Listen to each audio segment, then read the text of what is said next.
সাহেবদা, ময়না তদন্তে যে রিপোর্ট বেরিয়ে এসেছে এবং কাল অবধি যা যা বয়ান আমরা শুনেছি তার মধ্যে অসংখ্য অসঙ্গতির কথা পাওয়া যাচ্ছে এবং বলা যাচ্ছে সচেতনতার অভাব। একটা শুটিং ফ্লোরে একটা শুটিং হচ্ছে যেখানে অনুমতিই ছিল না শুটিং করার। কি বলবে একজন শিল্পী হিসেবে?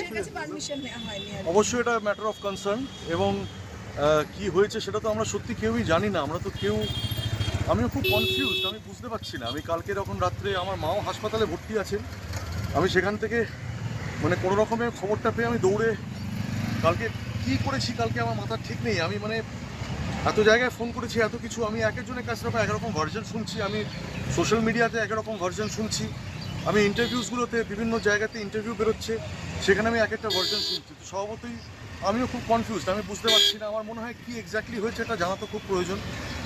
আর অরু ও তো আমার কাছে রাহুল নয়, ও আমার কাছে অরু, কারণ আমি তো ওকে দেখেছি সেই সময় থেকে, যখন মানে বহু বহু বছর আগেকার কথা আর কি এটা।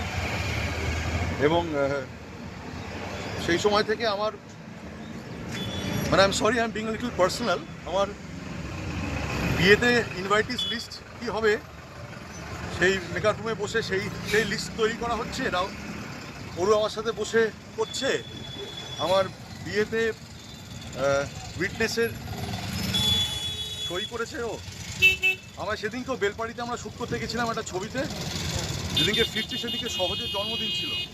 আমার তো সকালে একটু ঝাঁপ পায় ঘুম থেকে উঠতে, আমাকে বলছে তুমি যদি সকালবেলা ঘুম থেকে না ওঠো, আমি কিন্তু দরজায় ধাক্কা মেরে তোমাকে তুলে তোমাকে আমার সাথে যেতেই হবে।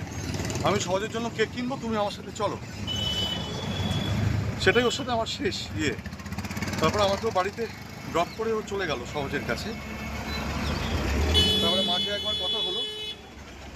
আর ও না এত, he was such a profound artist, মানে he was a great artist. হ্যাঁ, মানে Rahul Arunoday Bandyopadhyay, a great soul and a great artist. ওর কোনো ওর মানে আমি জানি না আর বাকি কি কোথায় কি হচ্ছে না হচ্ছে। আমি এটুকু বলতে পারি যে মানে দিস ইজ মাই পার্সোনাল মানে। আচ্ছা, একটা